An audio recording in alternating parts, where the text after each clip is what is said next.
All right, cool. Got the audio started. Let's get this. Hold up. Is that going through my... Why is that hella quiet? All right. Well, hopefully that's just correct. And, Mine looks quiet too, so. All right, cool. Better too quiet than too loud. Exactly. All right, so we're recording and... Fuck it, we're going live anyway.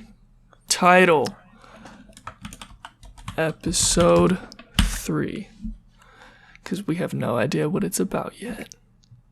Cool. Just let me know when the video's gone. Oh, it's gone. We're live. Oh, awesome. Yeah, bro. Good morning, my brother. Good morning, brother. All right. What's new with you, man?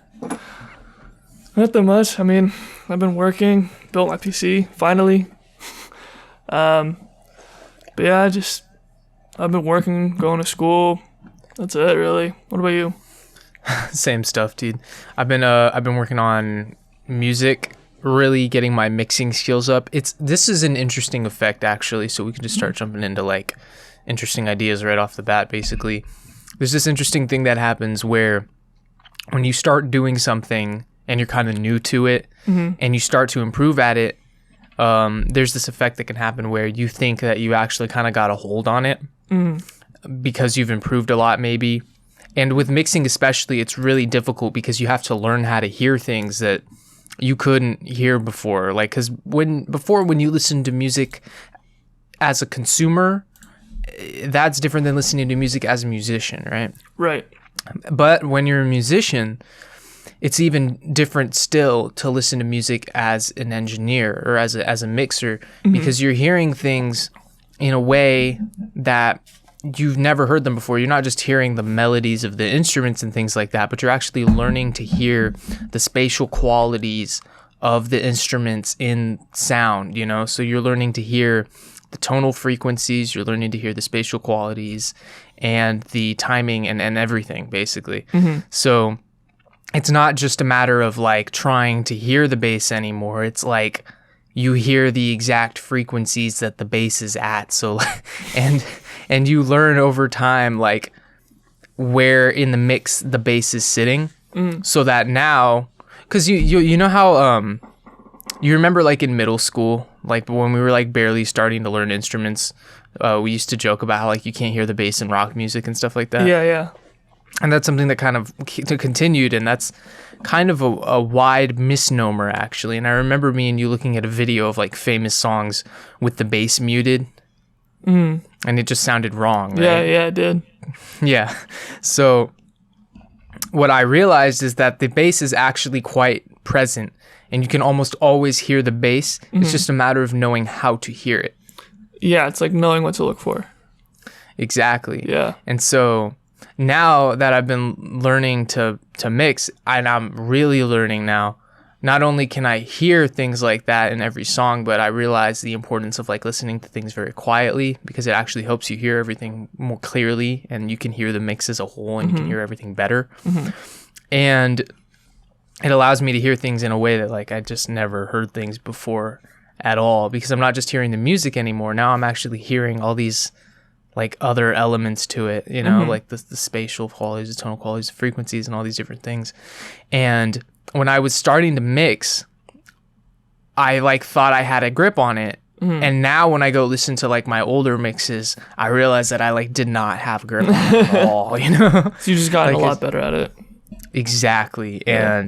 And so the basic idea, though, this has basically been a long-winded way to kind of talk about this idea of how when we start doing something, we have a distorted perception of like how good we are at it, or what it even sounds like. Because I really thought those mixes sounded good compared to other commercial tracks even.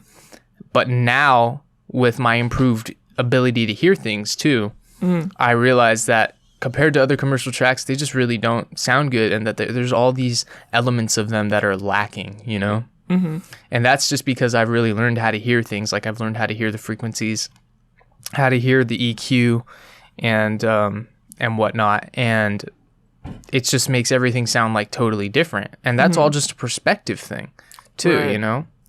because before I just didn't have that perspective, and now I have a different perspective, and I can realize that like, oh, like those guitars sound, they sound kind of hollow. They sound like they're missing like that bottom end, not the low around like 100 hertz, but like a little higher around 250, you know, and I can like actually hear that.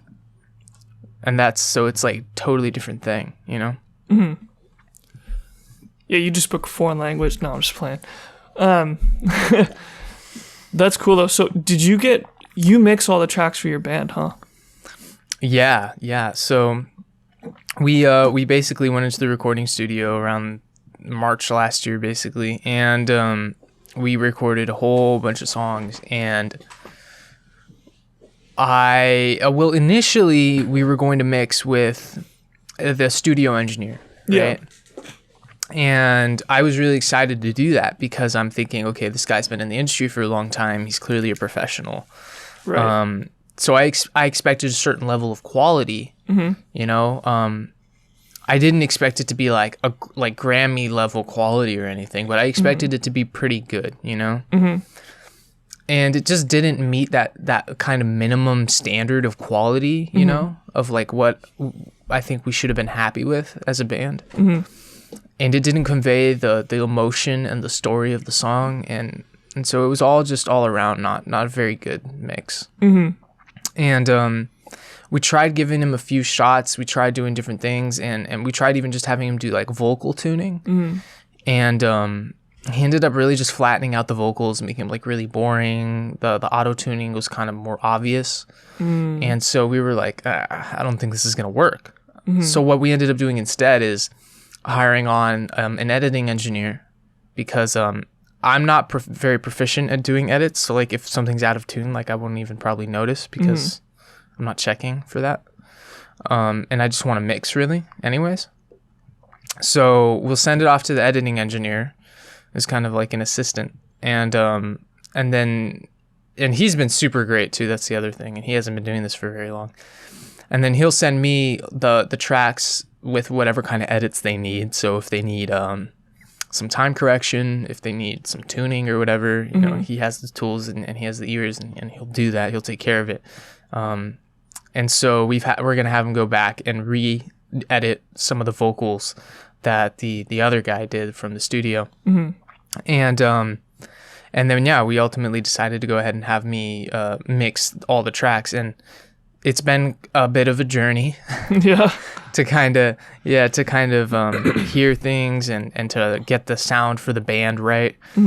But I think I'm at a point now, especially where I'm really glad that we've kind of waited to release a lot of our music, because it's given me a chance to really gain a fundamental understanding of how some of these instruments work. Like electric guitars, I've never really mixed them before. I've always kind of mixed electronic music and acoustic music. But by practicing mixing, you know, like rock music and alternative music, that's actually helped me in just hearing things and mixing things in general. But what I meant to say, I kind of went off on a tangent, is that that I'm basically at a point now where I feel like I can tell the story of the music in the way that it needs to be told, you know. Excuse me. It's kind of disappointing though, because you know, we went to a studio and you know, you're working with an engineer and you expect a certain level of quality, and you know, just for some perspective, this guy's charging us like $75 an hour. Fuck. So yeah, so typically for a professional to do a good mix, it's gonna take a day or two. There's a guy in LA who the guy that I'm working with right now for the edits, he was talking about how this guy is like a professional guy. He's one of the top guys, very efficient guys in did I say LA? Yeah, you said LA. I think I meant to say Oakland. And so he's one of the top guys in Oakland, top mixing engineers.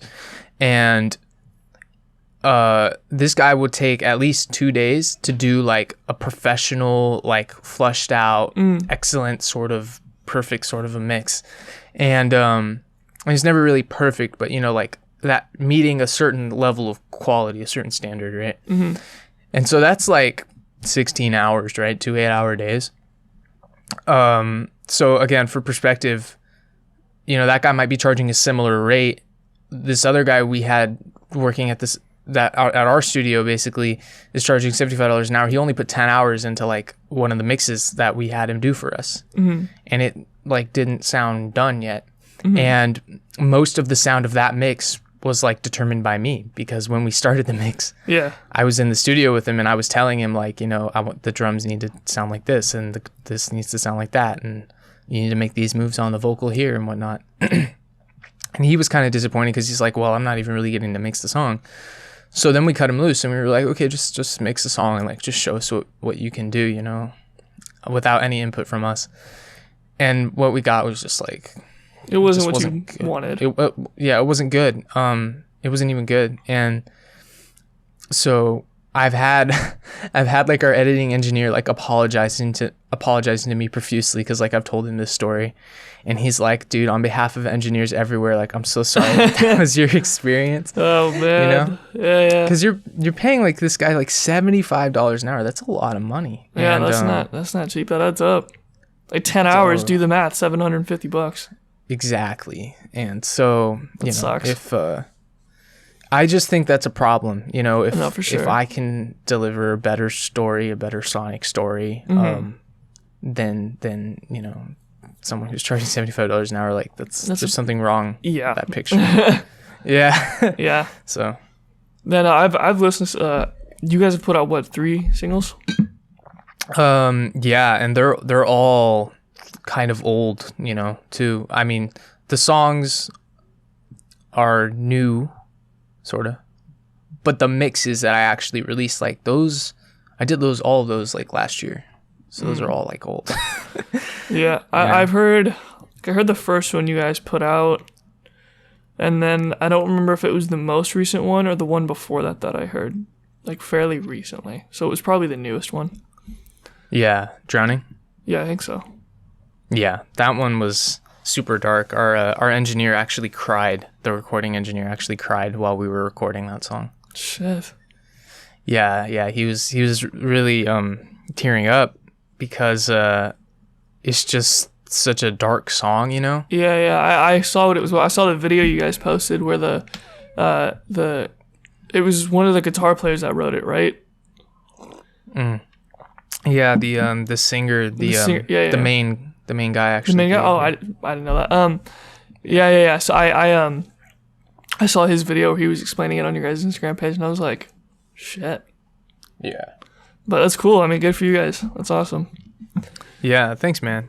And it is heavy stuff, but the reality is that, like, especially right now, during the pandemic and with a lot of sort of encouraged social isolation and or physical isolation, really, there are just a lot of people dying, either from suicide or suicide by drugs, basically, through overdosing and things like that.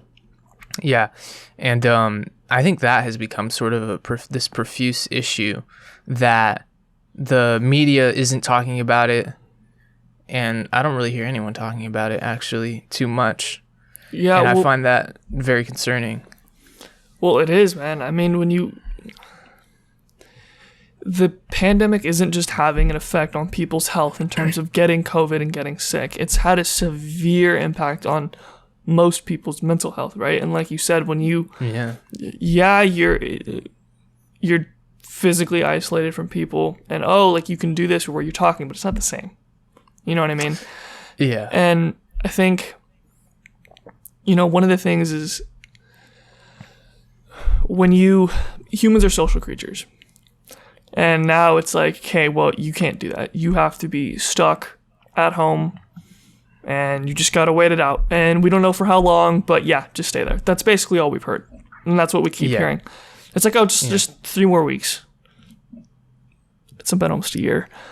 And I get it. I get there's 2 sides to every coin. I understand why we need to do that. And then I also understand why people feel the need to get out and be around people.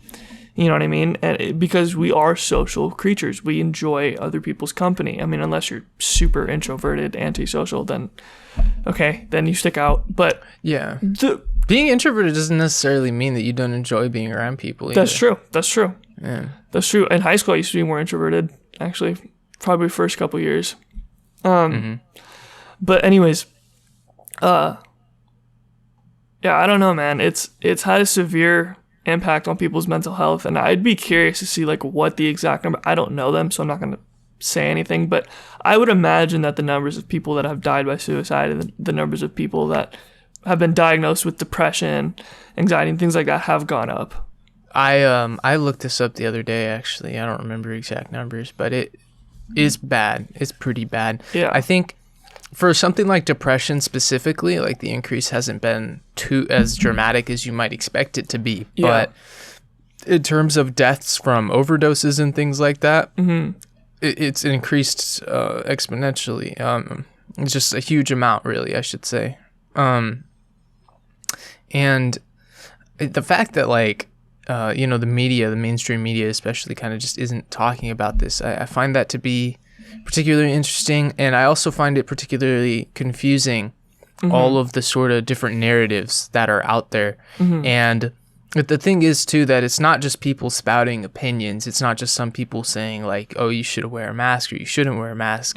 It's people, you'll have doctors and professionals who will say masks do nothing, and you'll have the same you'll have people in the same profession saying that no, masks are important to protect us, And so I find that to be particularly confusing, and I think that the media hasn't addressed that either.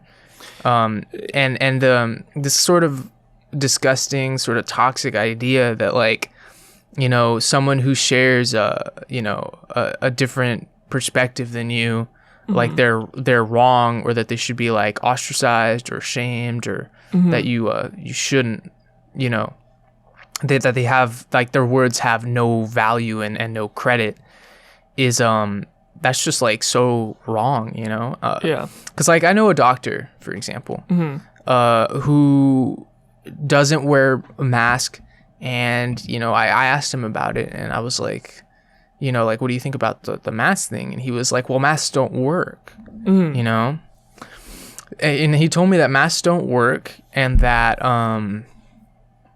basically they do like almost nothing, especially like the surgical cloth masks. He said if you have an N95 with filters, it's totally different, Yeah. But if you just have like a surgical mask or like a cloth mask, then this is almost nothing, and so I was looking at the work of a particular journalist, and it seems like that isn't exactly the case, but it's kind of close to the truth. It seems like if you just have a surgical mask or a cloth mask, there's probably a marginal, at least as far as the scientific evidence suggests, there's only like a marginal sort of amount of protection that they provide, either for yourself or for anyone around you if you are sick. And you'll hear things that like the science supports that mask work or whatever, but you don't actually see any studies or anything, and so that's another thing I asked this doctor about. I was like, why do you see this message literally everywhere? You see it, people posting on social media, you hear it from other doctors, immunologists, disease experts, all these different kinds of people saying like mask work, everyone should wear a mask. When initially, like the CDC didn't even say that. Yeah, I know. Yeah, and then they, like, Fauci tried to say, like, well, we had our reasons or whatever, but, it's just so confusing, So confusing. It's funny. So right now I'm taking a philosophy of science course, and one of the things that we're talking about is sort of this idea of, like, how do we know things, right?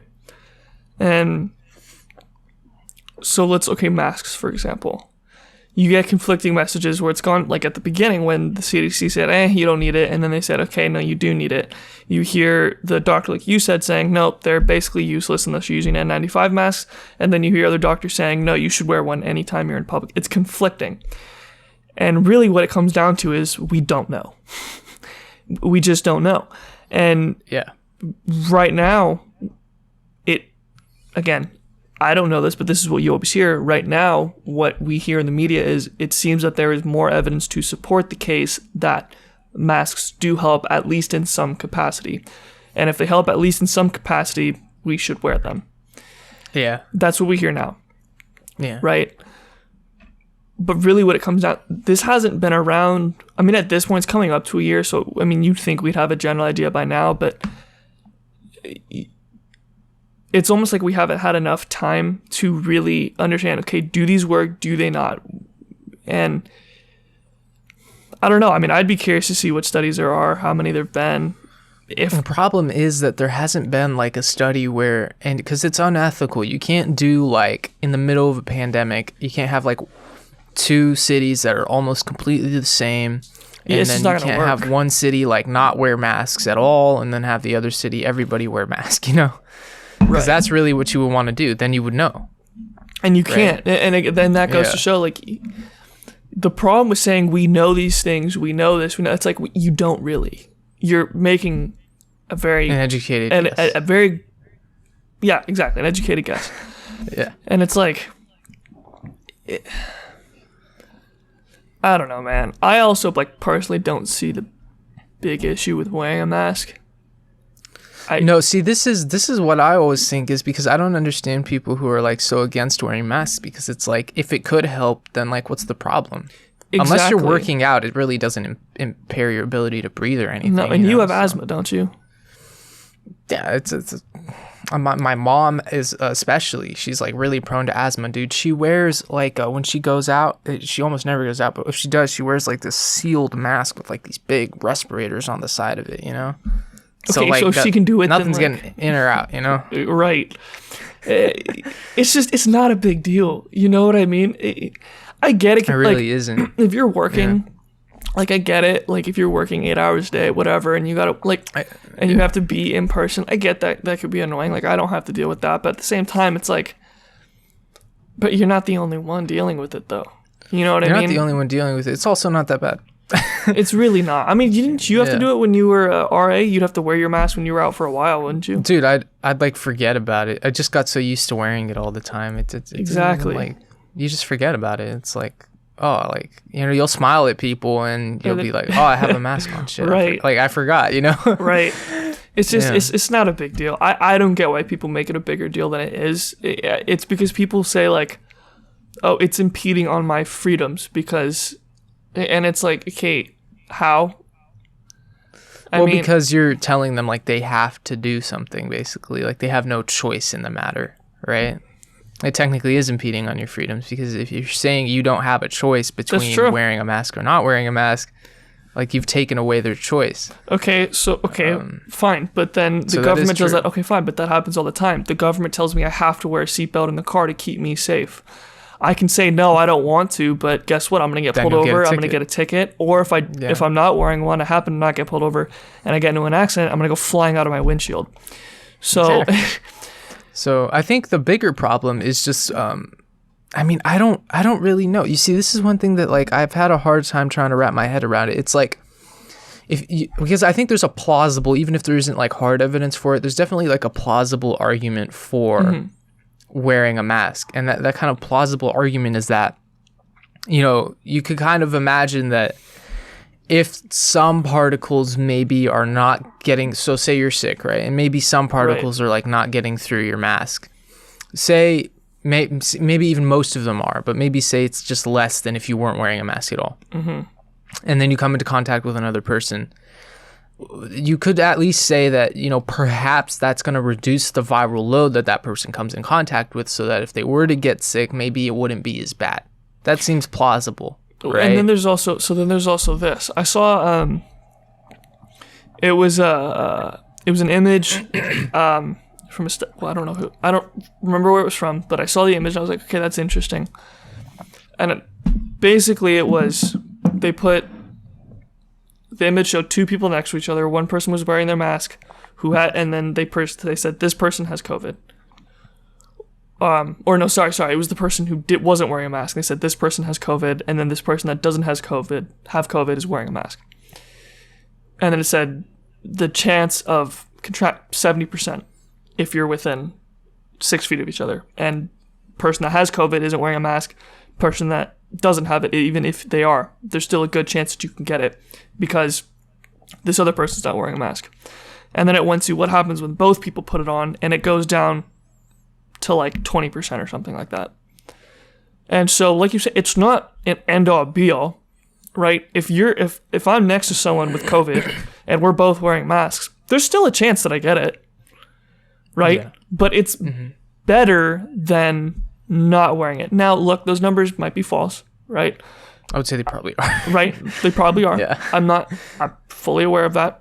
But I think the general idea still stands of, even if there's a slightly less, or it is slightly less likely that you will catch COVID if you are both wearing masks, I think it's worth it. You know what I mean? Yeah, definitely. But then again, that just kind of goes back to the idea that I was talking about before, that I just don't understand why people will be like so hard-headed about it. And this seems to be kind of like an increasing issue in our society, and it's not just an online thing. I know because I've I visited my friend like 3 weeks ago or something, I want to say. And his family, they live in a place where people have a very different perspective. They live in kind of like the Fresno area, and we live closer to Sacramento. The way people think and act here, very different from the way people think and act there. Over there, you can walk into restaurants, no one's wearing any masks. And stuff like that. So you can find places there where life is just normal, basically, and you won't find stuff like that here. No, I mean, restaurants are open here, but it's all outdoor. Yeah, and well, the other thing too is that there's like, I feel like most of the people here, like most people all wear masks, and you'll kind of get like weird looks if you don't, and people will like kind of shame you if you don't wear a mask, which I think is like, I get it. I get that, like, you think that they're a hazard to society or something. But say they don't have COVID. If they don't have COVID, you have a 0% chance of getting COVID from them. In fact, if someone doesn't have COVID, you can't get COVID from them because they don't have it. Right. And this is the thing that I feel like, see, I've never heard anybody say this, but it's so true. And I'm sure other people must have thought of this. If you go out and you interact with people and none of them have COVID, you have a 0% chance of getting COVID. Right. So, I mean, I think if someone does have COVID, then it's like, yeah, maybe, that could not, you could get sick or something. Right. But if no one has it, then like no one has it. Right. So I think the worry, no, you're right. I mean, like, let's be real. We've hung out. Not very often, but we've hung out a couple times. I hang out there, like, it's because I'm not worried about fucking everybody. At this point in time, like, everybody's at least been around someone. No one cares, like, to an extent. You know what I mean? Like, obviously, when I go in public, I'm wearing a mask. When I'm out and about, when I go into work, I'm wearing one. It's not like the thing is, we're not going into any large crowds. We're not going around people we like don't know. Right, and that's a reason. Like, I don't feel bad for hanging out because it's like, but he hasn't gone anywhere. I don't go anywhere. So great, exactly. We can both not go anywhere together, and it works out. Yeah. But I mean, and the other thing is this too. Like, for my job, like, I work with like I'm going to senior citizens' houses. So like I'm like very cautious when I'm out in public because like if I get COVID and then like I don't know it and I go to their house and I accidentally kill 50 seniors, then like that would suck. So, that would be horrible. So, it's... No, that just, It's like... And again, what does that come down to? I feel like if you're not worried about catching COVID yourself, fine, like, I don't care. But for the sake of other people, you know what I mean? Like, I've said this the entire time. I've been a little cautious about getting it because I don't know how having a heart condition and that works. And so I'm just like, I'll just be a little careful. What does that mean? I wear my fucking mask when I go out in public. Fair enough. Don't go in a large crowd. I mean, it seems simple. And then, but like when I see my grandparents, for their sake, okay, let me just be careful, right? Because I don't want to get my grandparents sick. Now that I interact with a bunch of seniors all the time. Now I'm even more so like, okay, no, like, let me not, or rather, let me be careful in public just for their sake. Oh, yeah. You know, it seems obvious, right? That even if you don't worry about yourself, it seems obvious that, okay, well, there's other people that exist. The world doesn't revolve around you.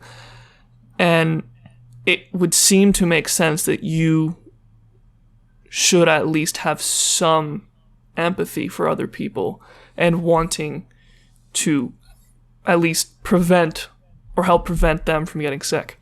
But I think a lot of that has to do, the reason you don't see a lot of that in certain areas of the country is because of culture. I mean, it just seems so much more like stubborn. They're just like, here's the thing, right? Like, I get that you don't believe, like, it's fine. You can like believe that masks don't work, or you can believe that you're not actually helping. But if there's like, what if there's even just like a teeny chance that they just work a little bit? Like, and here's the thing, think, like, at all. And here's the thing, it goes for the same on the other side. There are people who will say like, no, masks absolutely work. You have to wear masks. It's like, how do you know that? Like, there's not a chance that this is just not right, like at all. Like, not even a little chance. You know? Right. But kind of going back to the point that I was saying, you touched on. It's like, even if it does help a little bit, I think the people that don't care about wearing them don't care that it might help a little bit. I really don't think that they care. And I think that, like I said, I think that comes down to culture. And you see that happen in Western American culture, is it's a more individualistic approach to things. It's like survival of the fittest. Right. It's thing, yeah. It is a more individualistic approach to how you interact with society, which, don't get me wrong, I think there's pros and cons of individualism and the value of that within society, but I also think that there is value to collectivism to an extent of having a care for the whole, not just the individual. Now, that gets into a whole nother fucking topic of whatever, but I think that it's important to have at least basic empathy for other people, because I think what that's going to do in this situation, right? What does that do? Look, even if you don't care about getting sick, even if you don't think it works, okay, fine. Let's just say, for the sake of argument, we know that it helps, even if it's just a little bit. Okay. Like even if it's just like 1%. Even if it's just a little bit, it's like, okay. That's still better than like 0. So.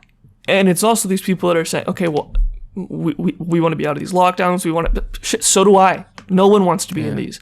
I think that there's this fallacy that's been thrown around a lot, that where people would try and say like, oh, it's because, you know, they'll throw up a picture of someone who's not wearing a mask and be like, it's because of people like this that we're like still in this situation. It's not. No, it's not. I mean, pandemics. If everyone wore a mask, like, people would still get sick. COVID would still be a thing. We'd still be in this situation. Right. So, pandemics, I think, on average, like if we look at the 1920, the Spanish flu, that one lasted 3 to 4 years. 100 years before that, because pandemics happen about every 100 years, and they usually last 3 to 4 years. The fact that we're already being able to look at and going, oh, okay, we might be out of this at the end of this year or whatever. It's like, so lucky. It's like, you realize that is quick, right? Like that is quick. A year and a half, even if it's 2 years, even if it takes 2 years, it's like, that's still better than most of the time when this happens. That's like minimum pandemic. Right. Basically. I mean, that's what, like I said, they usually last between 3 and 4 years. In our case, if we can get out of it in 1.5 years, 2 years, that's half the time. Yeah. That's half the time. Exactly. You know, You know, the thing too is that like influenza's still around, and I don't think COVID's going anywhere either. I don't think it is either. There's no way to get rid of it. Like, you're not going to eradicate it. So. I think what's going to happen is it's going to become like the flu. And it's going to be like, two flus. It's going to be like, oh, okay, like, here, take your vaccine, or we have meds for it. You'll be fine. Yeah. And I think X amount of people will probably die from it every year, like people do from the flu. But it'll just be a little more people. And I think the more we learn about it, I think you're right. I think it's going to become like, I think, instead of getting a flu shot every year, or on top of getting a flu shot every year, it's okay, get your COVID shot. Yeah, I mean, there's a bunch of other shots we get for other things already. So yeah, it's like, exactly. One more. Right, exactly. Yeah. No, I totally agree. not to say that it's like this is all like much ado about nothing, but again, like I see both sides of it. I get the For people sure. who are like, you know, we don't care, it's survival of the fittest, whatever, because that's kind of true. I mean, you know, the age, for example, is like one of the biggest factors with this virus. Mm-hmm. In terms of like, if you're gonna live or you're gonna die, like that tends to be the greatest indicator, right? Mm-hmm. And again, man, I just have like I just, you know, this podcast might be kind of more about like narratives and kind of like human behavior, because like I just don't understand like people like wanting to push their narratives or certain narratives so much, because like my grandfather on my dad's side died from COVID recently. Yeah, your dad told me. I ran into him. Yeah. Oh, he told me you ran into him. Yeah, he told me about that. Yeah, but right when that happened, there was a lot of talk, you know, a lot of telling people that like he was this healthy guy, you know, he had no pre-existing conditions, and I was like, wait, stop. The man was old. Okay, that's a condition in and of itself. He was like 85 or something. Right. You know, people average death is 72 in America. You know, in the I United didn't even States, know at that. least. Yeah, I looked this up because I'm like, something wrong with this picture. Mm-hmm. So already you can't say like he had no pre-existing conditions. He's perfectly healthy. He is super old. He's past his expiration date. I mean, not literally, because like people don't really have expiration dates, but you know, he's old. Yeah, like it could have been anything, you know. Mm-hmm. And so that's the first thing. And then the second thing is like you're looking at someone who's been smoking and drinking like a large portion of their life, has had a lot of health issues in the past maybe. So it's like you can't say that, you know? Right. It's not true. But that's not the only time that happens. Like there are a lot of people saying that same thing, and you'll hear that same thing then on the news. Mm-hmm. So again, the big problem with media is I feel like they'll try and push one perspective of things. They'll try and say like, this is the way things are, and this is why, and here's proof, and oh, look at these people over here, they're like against this, and they'll try and paint them in a bad light or whatever, you know. So here's the problem. Oh, sorry, go ahead. No, that's really all I had to say. So here's the problem, right? Because you touched on a good point, is that they try to push one perspective and say that this is the absolute truth. Okay? Yeah. Or they'll try to make it look like They'll make it look like that, right? Yeah. And that's a problem, because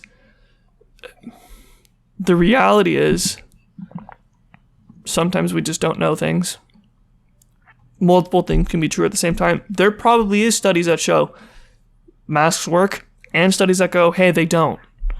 Yeah. Right? There's studies with that with everything. Look at freaking keto. There's that diet. There's studies that go, this is the dumbest thing in the world. Then there's diets that go, no, this is great. Yeah.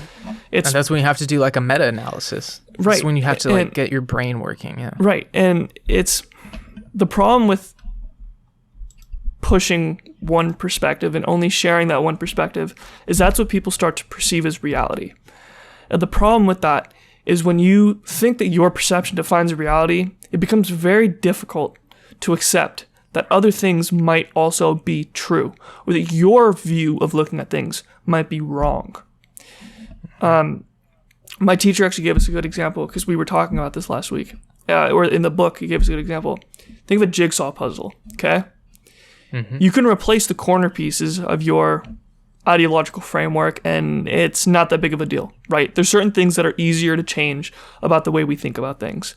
But then you go to the center of the jigsaw puzzle and you take out one piece and try to replace it with something, and it's a completely different thing.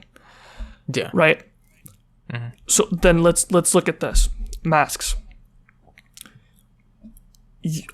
My guess is the majority of people who hold the belief that masks are good typically lean somewhere on the left, and people, this is very general, by the way, it can go, this seems true, and then people that generally don't like masks are probably generally somewhere on the spectrum of the right.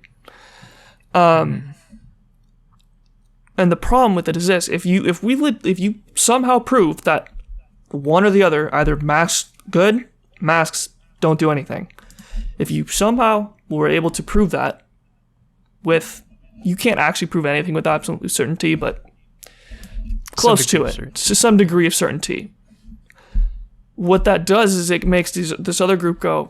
I think the reason that you'll still get people denying it is because it starts to mess with their whole ideological framework about whatever it may be. You know what I mean?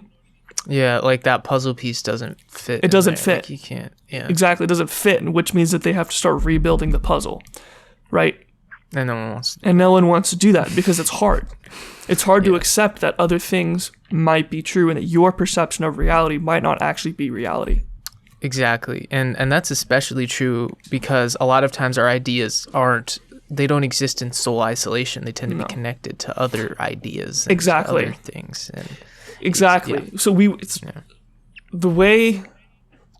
Okay, your ideas, exactly. You said they don't exist as just an individual thought or belief that you might think. No, it's a part of a whole system of beliefs. And like I said, think of the jigsaw puzzle. It's easy to replace the edges of it, right? It might be a little weird at first, but you could figure it out. It's not that difficult. Yeah, you can make it work. You can make it work.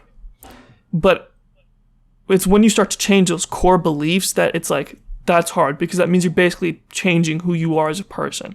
Once you start to really change those. Except you're not, though. You see, and then this is like another important distinction. Like, so we're kind of using this jigsaw puzzle analogy, which may be flawed in some way because analogies always are.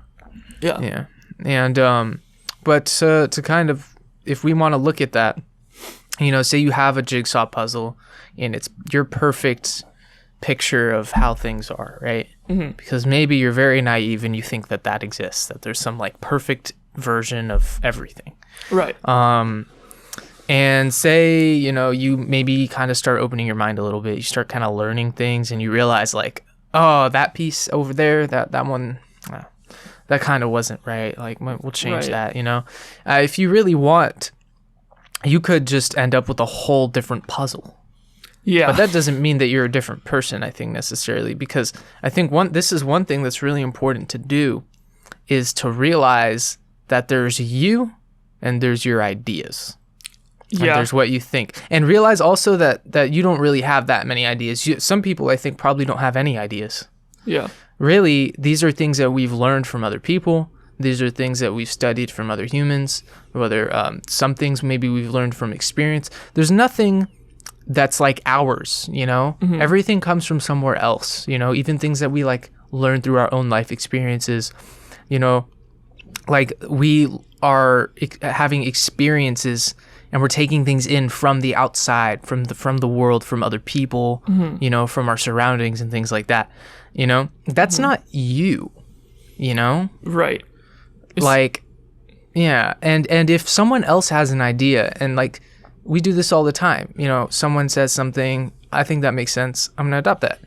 Right? Right. Or you go to school, you learn things, those things might all shape your, ideological framework, as you said.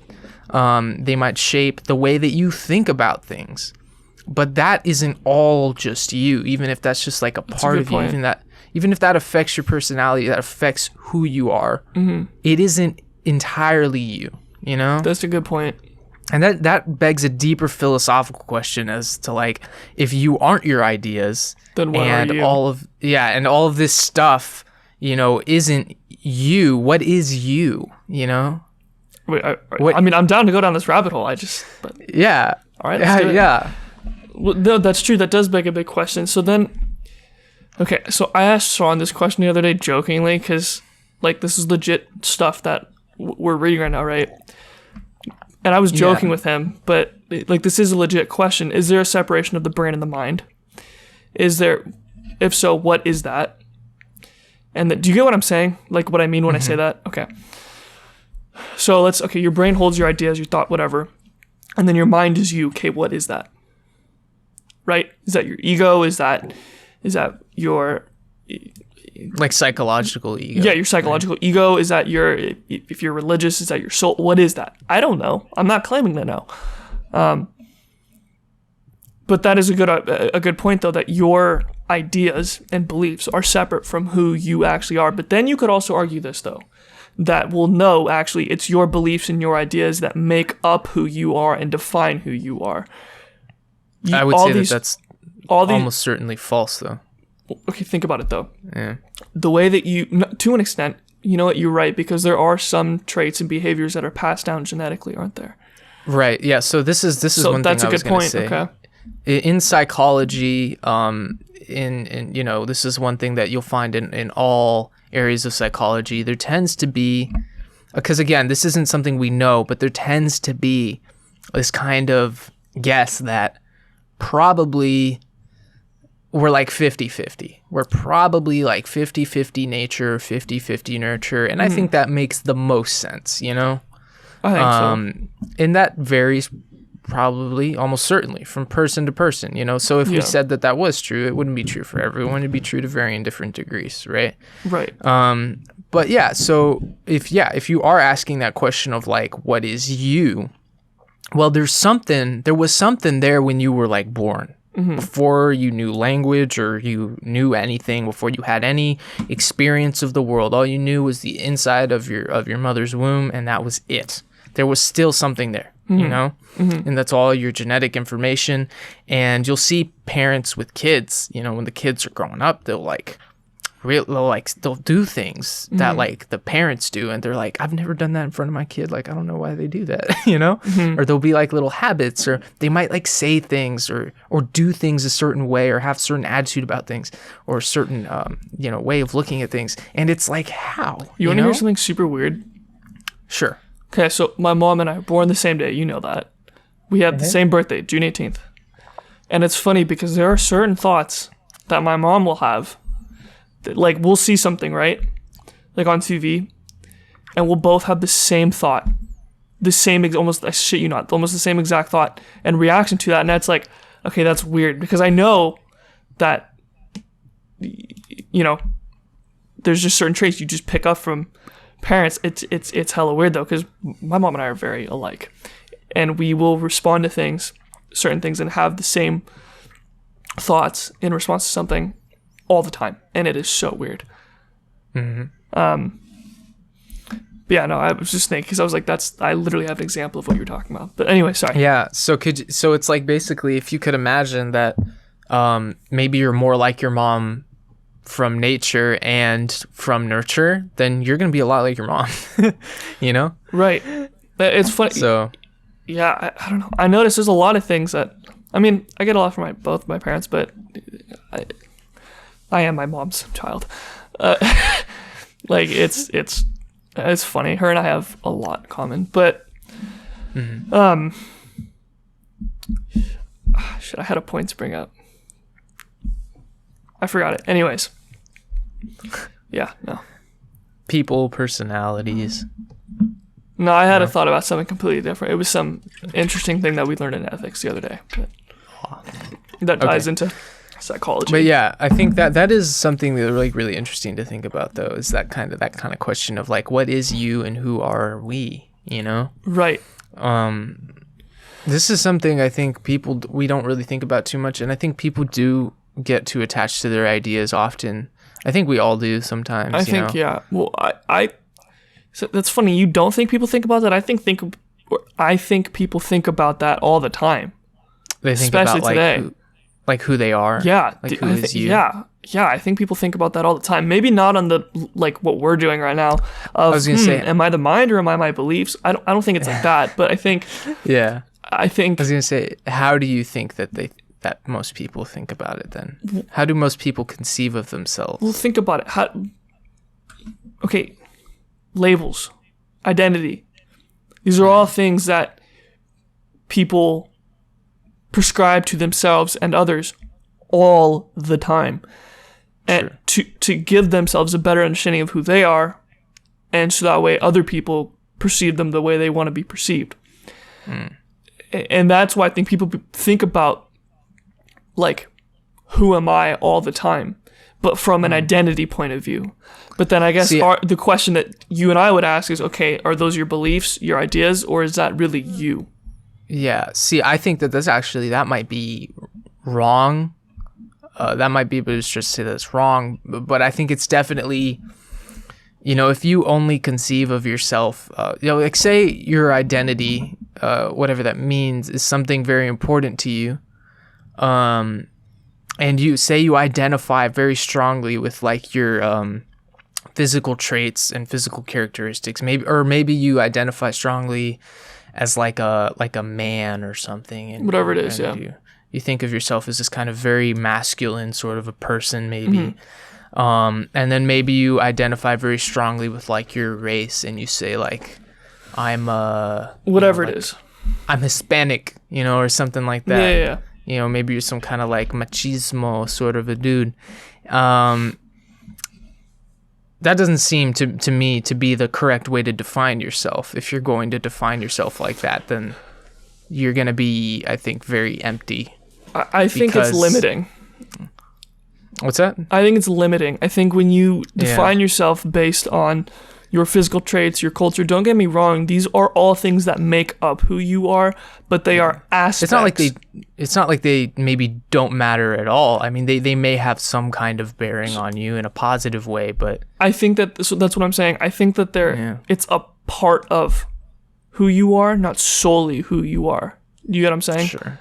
Mm-hmm. And I think that, again, you have to beg the question, okay, but who are you? Who am I? Like, as a whole, when you think of this, okay, let me define, right? I'm white, I'm Indian, I'm Sikh, I'm whatever, right? It can keep going.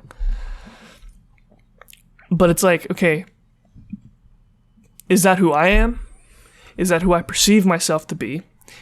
Is that reality? Are those my beliefs? Or is that part of my mind, if there even is a separation? And how much does that even really matter? Because in that case, I would say it matters more that you're from the United States, and not just from the United States, but from California, specifically Elk Grove, California. That seems to be what shapes that seems more. Yeah. That's a good point. That's true. That's a good point. Had I been born and raised in India, even though I'm half white, that never would have happened. But hypothetically, I'd be a completely different person. Right. Oh, that's weird. That's a good point. Yeah, and could you imagine if I was raised like in somewhere where people spoke Spanish or something, or or like in Spain or something, You'd be completely different. Totally different. And Spain versus Mexico would be completely different. Okay, so then totally different. So then there's this, right? That goes into the nurture aspect, right? Sure. Of the things around you do sort of end up over time kind of defining who you are, if you hold on to the way that you were brought up and the way that you understand things. I think as you get older, it's easier to an extent to break away from those things. So I was born and raised in California, in Elk Grove, right by Sacramento. That, without a doubt, has had an impact on the way that I view the world, the way that I view things. Definitely, yeah. But I think as we get older, you could start to recognize that. Like, I don't think a 10-year-old is going to. I don't even think a 15-year-old is really going to. I think as you get older and mature, they're like really smart, maybe. Yeah, but I think it comes not with age, but with maturity. And I think as we mature, which I guess typically does happen with age. Typically, you can start to recognize, oh, okay, wait, I only think this because of everybody around me or everything around me. What do I actually believe? And then that gets into okay, now you're really starting to tap into what you really believe. Yeah. What do you believe? And how could you even really come to a reasonable conclusion? I mean, you can keep making these questions like harder and harder. I mean, you can ultimately just get to the point where it's a rabbit hole. Like I told you, it's a rabbit hole. Oh, yeah. No, we're not going there. I have to read that this week about how do you know that anything exists. I'm reading that in multiple classes. That's some other stuff, yeah. Yeah. But I mean, it's a valid question. I mean, how can we really know anything, right? And what do we really know? I think honestly, it's just good to have. I think there are two things actually. I think it's good to have humility about ideas and things, and recognize that the people you learn things from might not have necessarily known as absolutely as you thought they did. Right. You definitely don't know as absolutely as you think. Like if you learn something from someone else, like you're learning it secondhand. Like you don't know as much as they know. Like if someone does a study, they draw a conclusion from that study, and then you learn about that. and then you won't know that as much as the person who actually did the study knows it. Right. You know, they'll know it way more than you do, you know? So, you know, and I hope that makes sense to like listeners. So if we're kind of talking about like levels of knowingness sort of, but, there's that. And then also in terms of like your personal identity, I think it's probably best to understand that like you'll never be able to like define yourself. And that's probably for the best. Cause I mean, think about it. Should you really be able to like put a pin on what a person is, you know? Right. Because we're kind of, you know, always taking things in. Ideally, we're thinking about things. Your ideas should change over time, I think, because you're going to learn things. You're going to learn new things, and you're going to have new experiences. And hopefully you're going to meet different people and be exposed to different perspectives, and that's going to change the way that you think about things and the things that you believe. And like you said, that requires humility. And that also requires humility. And a willingness to learn and accept when you could be wrong. Right? Yeah. And I think... Or to think that perhaps that everything that you think could be wrong. Exactly. And that's a really hard thing. I mean, it's easy to say, oh yeah, everything... Like, I could say that right now. Oh yeah, I'm totally willing to accept that everything I know could be wrong, and I'm always willing to learn this and that. But really, at the end of the day, most people who claim that, they're bullshitting. Because when you really think about that, that is so difficult to truly be willing and able, not just the willing part, but able to change everything about your ideological framework, building a completely new jigsaw puzzle. Like psychologically, like have you really prepared yourself for something right? Like that is not easy, right? Yeah. You know, and I think that's a really difficult thing to claim. Definitely. You know, definitely. What I like to say is that like I could change my mind about anything given sufficient evidence. If you can't give me sufficient evidence, then, you know, I'm not going to change my mind. But that's not, you know, it shouldn't be confused with someone who is like very stubborn, you know, because someone who's very stubborn, they might be given sufficient evidence and still not change their mind. Yeah. Yeah. So I like to be, I think it's good to be open-minded. Yeah. But also you don't want to go really too far either way. I mean, it's really just a balancing act between, you know, you want to have some humility, recognize that you don't know everything, that, you know, probably most of the things that you've learned from someone else or something else. Right. But also, you know what you know, right? Right. Like if someone tries to tell you that like an apple is a banana, right? It's like wait. I think we have a different understanding of what apples and bananas are. Right. Okay. See, I call this thing an apple and I call this thing a banana. Right. So why are you like? Did you just learn that differently, or like, you know, because this is not my understanding of things. And again, what is that? Okay, so that goes to show perception does not define reality. This person is perceiving an apple as a banana, and it's like, that's not... It's just a word. Maybe they just call it. That's true. Maybe they just... Sure. But that's not what it is. Yeah. That's just not true. And I think that, again, that kind of ties into what you're saying is like, be willing to learn and have an open mind. I think that that's really important. But I think also recognize this within yourself as well, but that your perceptions and other people's perceptions do not define reality. And that and there might be certain things. Okay, so you and I'm assuming, both believe the Earth is round. It is not at the center of the universe. We revolve around the sun. The moon revolves around us. Well, there's people that will say, no, that's not true. The Earth is at the center. There doesn't appear to be any evidence to support that theory. Right. Right. But that just goes to like the other end of of just being super stubborn and unwilling to accept anything. Even though their perception, the way that they view reality, isn't actually reality. It's just not true. That said, though, the this idea of the Earth being like what we think it is isn't necessarily true either, right? No, it's not. Sean told me this the other day, and I didn't know this. Go ahead. I didn't know this. Yeah. So you know the idea that there's the Earth has layers, and then at the center there's the molten core. Mm-hmm. We don't actually know that. No, we don't. No, we have We've no never seen idea. it. We We've literally never even measured it. we have no clue. We don't know. Yep. I mean, how the hell could we? Right? Actually, you can send waves through the Earth. That would be the most that you could know. That would be the most that you can know. Yeah, That's a good point. But you could calculate the amount of resistance that the waves encounter at different levels Right. and things like that. and don't get me wrong, there's evidence to back that up. It's called a theory for Yeah. a reason. It's not a hypothesis. It's a theory, and theories are hypotheses backed up with evidence. That's all that is. They're as proven as they can be, basically. Exactly. Maybe one day they'll have the technology to be able to actually prove that or disprove it. But that's an example right there of it's like, okay, well, sure. I mean, we know like flat Earth, that's not true. But even then, like, how much do we really know about our own?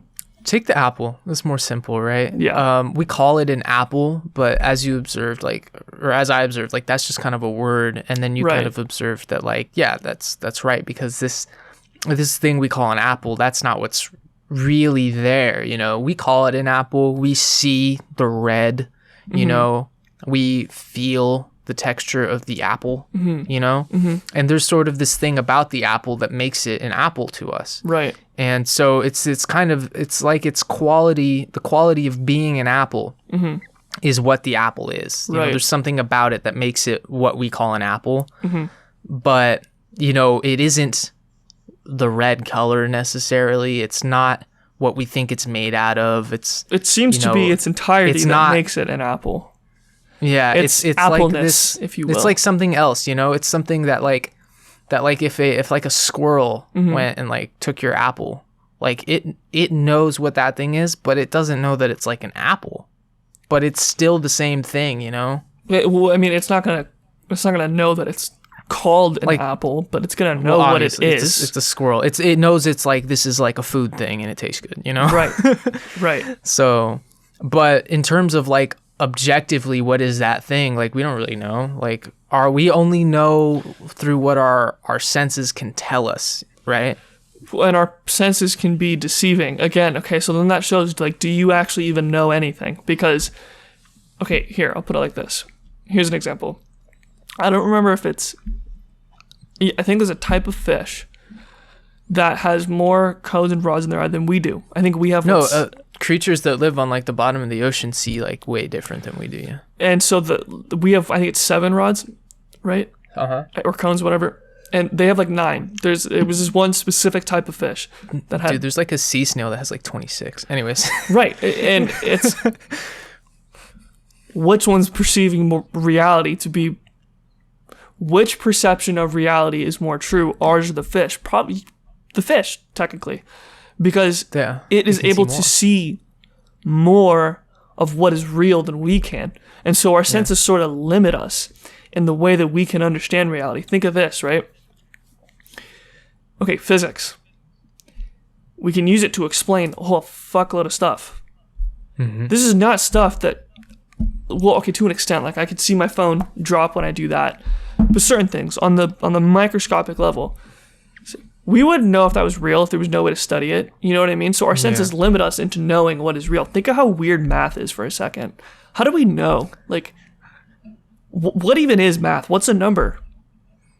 A number's like a representation of like a 1, for example. No, It's like this that's a numeral. That's not a number. No. But I'm saying like a 1 is a representation of what we conceive to be One a thing. whole. The you know, numeral. Like this So it's, singleness. You know. it's the numeral 1, not the number 1. The numeral 1 represents that. I'm not even talking about like what 1 looks like. I'm literally talking No, I about know. like the idea of what Of 1 is. Okay. That You makes know? more sense. Okay. So like the idea that I am one human is the idea that this is like a single thing. It's not Right. necessarily like the number 1 or like the letter for it or whatever like that. It's the idea of something being its own one thing. Yeah. You know? Yeah. Yeah, I also will be honest. I think questions like that, sometimes, like, don't get me wrong, I love philosophy. I think it's interesting. I also think it asks a lot of almost unnecessary questions sometimes. Like, But they're not unnecessary really, because what they're trying to do is they're trying to draw attention to something that seems so like innocuous and mundane. You're like, Yeah. oh, that doesn't even matter. and then when you really start, okay, like, Yeah. how do you know that everything around you even exists? How do you know that there's actually a screen, that there's something on the other end of your screen? How do you even know that this is real, right? You know it's real based on, here's the thing, it's not based on any empirical evidence. You can't prove, I mean, you could prove, I guess, if you sent someone here, but how do you know right now in this moment, right? People watching this, how do you know right now in this moment that we actually exist, that we're on the other end, or that there was people on the other end of the screen? You don't know based on any empirical evidence. Technically, yeah. Technically. It's... I mean, technically, this could... I mean, we could... I mean, it's probably just isn't the case. But right. We could maybe be, like, really good, like, AI projections Deepfakes. or something. How could you know? Or like my room could be like a prop setup. It could be like all made out of cardboard, and we could be like in a studio right now. You couldn't even know. No, I'm just playing. But, shit, I had a point to make with this. I don't remember. Whatever. Anyways, basically, how... Yeah, no, I'm beating the dead horse. I'm gonna... Oh man. It's okay. Oh, dang it. It's okay. It is super interesting to think about, though. You see, this is some of my favorite stuff to kind of think about because it's very, like... It's trippy. What? So you should... Have you read Descartes? No. Okay, so I have... This is the second time I'm reading him. And he's a trip. Because... It's funny because the approach he took to understanding reality was, I'm just going to scrap everything and say that nothing exists, and then I'm just going to build a foundation up. That's really weird. I mean, some people have done it, and my teacher made a good point. He said that's really fun from a philosophical perspective because it's like, I know nothing. Now let's start building. What do I actually know? But you don't actually know nothing because you're like literally talking and stuff. But right. You can never really know nothing. But and here's what's funny is the conclusion that he comes to in the first meditation is that he knows that he exists, and that's it. I exist. Every time I repeat this, I know that I am a thinking thing. Yeah. Now, I don't know if my body exists. I don't know if the world around me exists, but what I know is that I am a thinking thing. That's all you know. No, I'm just kidding. But that's what he said at the end of his first meditation, or it was the second. But that's... Well, because consciousness kind of proves itself. Like, if you can ask that question, like, what am I? Like, do I exist? Like, you've just proven that you do. Exactly. Know? So literally, but that is a good point. People are like, oh, how do I even know I exist? Okay, say the phrase. Well, I think I am. I am, I exist. I think, like, if you I think therefore I am. I think therefore I am. He doesn't actually say that in the meditations. He says that later on. Right. That's like the catchy phrase that everyone knows. It's not very careful though. Like you should be in philosophy. In philosophy, most of the time you're very specific. I think therefore I am kind of does that, but the better way of doing it is I am, I exist. Every time I think this phrase, I know that I am at least a thinking thing. That's not like directly what he says, but yeah.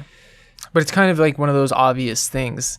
It is. But like, I guarantee you, if you haven't like thought about this before, then like there's no reason you ever would have thought that because it's just so obvious that you exist. Like, why would you think about that? And it seems like it's so obvious that the world around you exists. But how do you know that you're not being deceived and that your perception isn't even reality and that everything around you is fake? Right. What if it's the Matrix? You have no idea. No, I'm just kidding. I mean, actually, that is a good point. Simulation theory. That's, what's funny is that's basically what Descartes did. He did simulation theory 500 years ago, except it wasn't a simulation as a computer. It was, although he mentioned something that's supposed to be kind of like that. It's basically an evil demon. What? It's the evil demon, which is basically that same idea that instead of us being in a simulation and none of this exists around us, it's an evil demon. Basically, it's an illusion. It's the same idea. It's proto-simulation theory. I get that. Just shows you how people think of things differently depending on like their time period and their. But here's what's funny though is it's the same idea. Is it? Yeah. It's really the same idea at the core of it. You know what I mean? The idea that everything is an illusion, at least. Yeah. That this world doesn't actually exist. Now, okay, in today's day and age, we say, okay, it's more likely that we're in a simulation than there's an evil demon deceiving us. Right. Well, actually, because of the logic behind simulation theory. Simulation theory basically says, I think, that if we can create something as good as real life, indistinguishable from real life, how do we know we're not in that simulation right now, basically?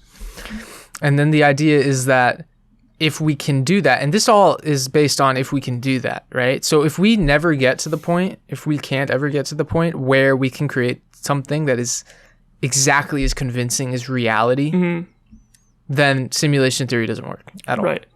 But assuming we do, then it's like, how do we know we're not in that right now? Exactly. And then, I think I forget the exact logical reasoning behind it, but ultimately it sums down to being the case that there's like a 99.5% chance or something like that we are in a simulation. So there's like almost no chance that we aren't in a simulation. There's like almost no chance that this is base reality. That's basically how the numbers end up working out. In simulation And that's theory? kind of in simulation theory, yeah. So it's kind of freaky. That's interesting. That is freaky. Yeah, I remember Elon Musk breaking down the numbers, and he was doing an interview, and the interviewer was like, he said some dumb shit, and Elon Musk was like, no, that's not how it works. He's like, it's not like that. Which one was that? Was it the one he did with that wasn't the podcast he did with Rogan, that was something else? I have no idea. I've seen him do a couple interviews. But the interviewer basically said something along the lines of, oh, it works like this, right? And Elon Musk was like, no, that's not how it works at all. Because the guy was trying to say, like, actually it might have been the one he did on Joe Rogan. Because probably that definitely sounds like something Joe would say, like, how that doesn't make any sense, like, how could we not be sure that this is reality, but well, okay, it seems more I mean, I guess it depends on how you think of it. Because if we can make something indistinguishable from reality, I mean, I think that just makes sense. Like, how do we know that we aren't in that right now? Is there even a way that we could know? And if we can't know, if it was indistinguishable, if it was really indistinguishable, like you said, then you couldn't know, right? Really wouldn't, but if it was like the Matrix, and there was certain aspects where you could go. Like, that's the whole thing that Neo does. Is he goes the glitch of the Matrix. And he could tell that something was off. He was like, okay, that doesn't seem right. The cat. That's inspired by Descartes. Deja vu. Yeah. But if it was something like that, you'd probably be able to tell. But if it was truly indistinguishable, you wouldn't know. Okay, so then think about this. This is how, again, we're talking about perception and reality, and I think we both agree that the way that we perceive the way we perceive reality probably isn't reality in its entirety. I think it would be foolish to even consider that it is. So then think of this, okay? So here's what's weird, because if you were to, let's say you did an experiment on someone, completely unethical experiment that you somehow were able to do and somehow, whatever, where you basically were able to tell the brain you're in pain. And you and this person, their brain is telling them, you are in pain right now, you need to stop whatever is causing this pain. Like, they actually feel a sensation of pain. But then you just tell this person, look, nothing's happening, you're not in pain. Right? But their perception, their senses are telling them so strongly that they are. Like, if you told them, because it'd have to be more specific than that. Like, maybe if you told them, like, your thumb was just cut off. Right. Or something like that. And then they, like, felt that. They'd still feel it, even if they saw, like, their thumb there. Right. Because their brain's telling them that their thumb was cut off. Right. That's a good point. Even though they could see it. Yeah. And it's like, again, the real question is, I think that, like, so if your brain is telling you that your thumb has been cut off, but your eyes are telling you that your thumb is fine, do you believe your brain or do you believe your eyes? I have no idea. Right? Because I don't know. But then, again, what is that? This is a very weird, specific example, but what is real for that like, it does seem real. You can't tell that person any other truth. The obvious answer is that, like, well, obviously, like, your thumb is still there. Right. That's the obvious answer. But in the case of this individual, reality is my thumb is gone, even though they can see it. Yeah, but you can't convince the them 'cause- reality is that if you can actually convince the brain that your thumb has been cut off, even if they can see that their thumb is there, even if they can touch it, would it be possible for them to believe that their thumb is still there? If you were able to wire their brain differently to believe that their thumb had just been cut off, if they can feel the pain of their thumb being cut off. Mm-hmm. And they're like screaming on the floor. They're like, "Help me," or Right. something. I don't know. It's like, could they? Is that even possible? It doesn't seem like that would be possible. That what? That you could believe that you're fine and that your thumb is still there. Yeah, no, I agree. And what does that show is it's like, for this person, like objectively we would know, okay, this isn't real, your thumb is fine. But the way, like, this person's brain is telling them, no, it is real, your thumb is gone and it was just cut off. And you can't convince, there's literally nothing you could do if you were somehow able to do that to convince this person that. Until you like pulled them out of it, and then they might be like traumatized. Exactly. Well, then it's going to be some inception shit, like, how do I know? Like, what the, just kidding. Do I know what I know? Is that my idea? But that's that whole thing, right? Is basically that was a kind of shitty metaphor of explaining how do you, or example I should say, of how perception can deceive the way we understand reality to be. I don't think it was a bad example. It was okay, but It's pretty straightforward. Yeah, but I mean that if we're in a simulation though, then like, I mean, there's like that idea of like, what if we're all just like brains in a vat, we have like our bodies here and everything, and this all seems real and everything, but maybe Descartes was onto something. Maybe Descartes was onto something. Maybe the Matrix was made to warn us. Who knows, dude? Actually, what would be even more interesting maybe is if we're not even living beings. What if at base reality, basically, AI takes over.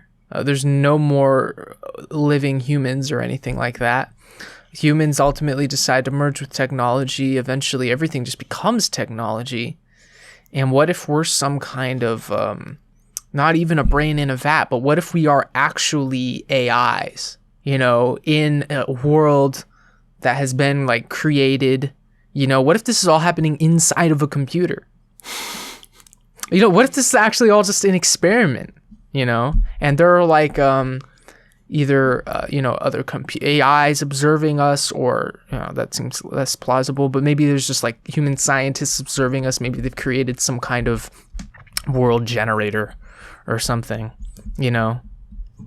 and they're like studying, they're like seeing how this all plays out and what happens. And maybe to us, this all just seems like normal life. And maybe for them, they can like fast forward, and maybe they've already seen what happens because they can fast forward and everything, and they've let the program run its course or whatever. And maybe this is like the 5 millionth iteration because we're in some like super duper quantum computer or something, some next level shit, dude. Like, how do we not know that? Hasn't happened here yet. Like, that we can't do anything even close to this because we don't have the AI capabilities. We don't have the technological capabilities, the computers, the the ability to recreate reality in such a convincing way. But I mean, if we could do this, like, I feel like this is totally something humans would do. Like, hey, we can create like real life, and we can like populate it with people and like let things happen. That's weird. That's kind of weird. Then we're starting to play God. I mean, you kind of are actually at that point. Like, but like virtually too. Oh, man. Is that even real? If it's all in a computer, like, how real is it really? That's a good point. But then again, like, but if it was indistinguishable, if it was indistinguishable from reality, though, right? Then it would seem real to the. But wouldn't it sort of be real though? Because if you made it truly indistinguishable, and these things had consciousness, in a way, you did just create. They can think and live. Right. If it was truly indistinguishable, then what you're saying is you're basically just creating this. We're just creating what the world we live in. If it was truly indistinguishable, that's what you would have to do. Even if it was in a computer, even if it was all just like ones and zeros. It would have to seem as if it were real. It would have to. Doesn't seem like that'd be possible, really. No, it That's doesn't. just so complicated, but who knows? Maybe. This is some weird sci-fi shit, bro. Yeah, man, that's some like Black Mirror stuff. Like, that's what they should have made a Black Mirror episode on that. Dude. That like we aren't real. This is all happening in a computer kind of thing. Or something. Yeah, but I feel like that's been kind of almost not overdone, but like that's been done. But like The Matrix did it. What's it No, called? they didn't though, because what they did is what's been done a lot is this idea that there's human beings in a simulation. What's never been done is that there's human beings in a simulation, but they're not humans. They just think they're humans in a simulation, Okay, and they're actually just AIs. They've just been created by humans who are just studying them or something. Or maybe the humans don't even exist anymore. Maybe there's just a computer running somewhere, and it's like 1 million years old, but it's some kind of like crazy technologically advanced computer that was not even created by humans. It was created by some advanced AI that was a descendant of the AIs created by humans millions of years ago or something. So it's like so unbelievably advanced, You know what? We're in a simulation. There. I've determined we're in a simulation. I mean, there's this other thing too, this idea of this is kind of different actually. This is kind of going into like space and astrology or not astrology, but like Astronomy. Astronomy, yeah, that kind of stuff. I was listening to this podcast called Prodigy, super dope podcast. But they had a couple of interesting episodes actually. They had one on the Unabomber, and that one really made me think, and it made me like really like question everything. Not everything, but it made me like think about things a lot because I was like, And then there was like another one, and they were talking about this like nuclear physicist or something like that. And what they were talking about though were these probes that can basically, they're self-replicating. So the idea is that we would like send 5 of these probes out into the universe to like explore other planets, and that what they would do is they would like land on these planets, and then they would use the resources of the planet to like make more of themselves basically. Like they would be self-replicating basically. They'd be sent off, and then they'd be able to like use resources in the universe to like make more of themselves. And there's this idea that like this would be the fastest way to create the universe, or to explore the universe. And that to explore our galaxy, we send 5 of these things out. The idea is in like 500 million years they've explored every planet in the galaxy basically, right? And then there's also this idea that like, well, if such a thing could be made, how come we haven't seen any of them? Because wouldn't they be like everywhere, Right. So that's kind of this idea that like either that they can't be made, or maybe there's some reason that they haven't been made, that we haven't seen them, that they don't exist yet. Because if you think about it, the universe is like 10 billion years old or something, right? No, it's more than that. It's old. It's right. I'm gonna look It's it up. really old. I don't remember if it's 12 or 24, but it's one of those two. Point being, it's super old, and like how has there not been any other like intelligent life? There has to anything? be. That's that. And how come if 13.8 billion years, but old. There has to be. There is Right, no but then way. how that come they if there can't. has been, how come they haven't thought of that? Or if they have thought of that, how come they didn't do it? And so there's kind of those kind of questions, right? Yeah. Yeah. Is there like this is like, I think it has like, there's like a deeper question still that's like, is there, maybe you could ask like, is there something in the universe? Is there like some sort of, maybe we could call it like some kind of like law of the universe that prevents these sorts of things from happening, So say there is like I mean, statistically there probably would be, if not in our universe, in some kind of other parallel universe, there would be humans. There would be some kind of human-like race that are intelligent, that would do kind of the same things that we've done, or at least they would develop technologies and they would have a sophisticated way of communicating with other species and communicating with the universe, right? You have some, highly technological way of doing this, perhaps. Like, that would exist at some point. So if we say that maybe that has existed in our universe, then it's like, why haven't we heard anything, That's a good, yeah. Or, like, where are they? Is there, like, something in the universe that prevents, things like us from sticking around too long, or something like that? Yeah. Okay, or is intelligence, is our kind of human sentience in itself, is that like a curse? Is it kind of like this thing where that, like, as soon as you can start asking these weird questions and technology starts taking off, like, your clock's running out, like, you're just about at the end of your, life expectancy of, like, your race, or is it something like that, Who knows? See, okay, this is something that trips me out. The universe is 13.8 billion years old.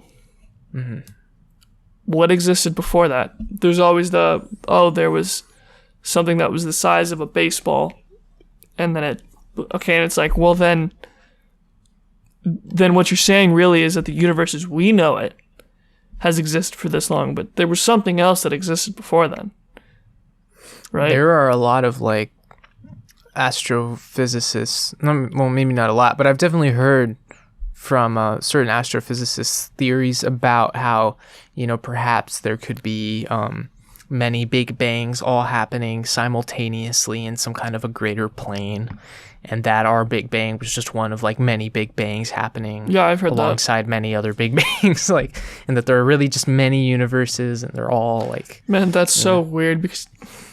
Yeah. Oh God. Okay. No, that's a whole nother rabbit hole that I. What? No, say it. No, well, just going down that idea of, like. Okay, think how small we are. Okay. Very tiny. You think of it and look at the Earth, and the sun compared to everything else, and then you see that in the galaxy, and then you start to go out, and you realize that there are billions upon billions of galaxies, and then, right, it's weird to think that. Great, and then this makes up our universe, and then then what if there's more universes where you do that same thing where you start to zoom out, and then there's just billions upon billion, and then it's like, what the fuck? I'm sorry, my computer fan just, like, went ham for, like, no reason. Did it really? Yeah, I don't know why. It's pretty cool right now too. But quiet. That is pretty crazy. I can actually make it run quieter. I just need to tell it to run quieter. Yeah, I can do this.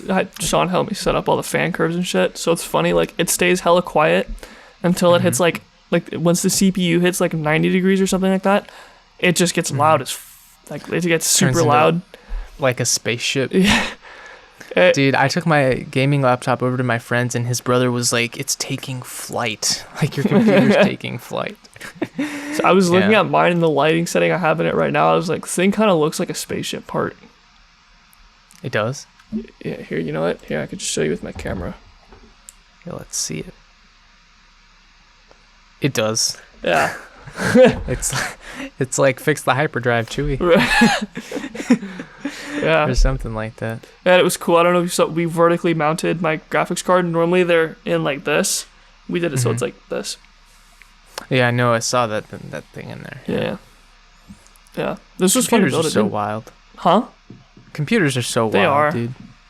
So and weird. I know that there are, like, physical limitations to how small they can be because of, like, the actual size of, like, electrons and atoms and stuff like that. But I mean, that makes me wonder just how complicated like a computer that's complex enough to actually recreate reality would be, you know? It'd probably have to be really big. Like, they would probably have to be on the bigger side, I would think, you know? Like, and I'm saying that, like, you'd probably have to use really, really, really small computer parts, but the actual size possible. Of everything would have to be massive. Yeah, I mean, you're literally recreating reality in its entirety.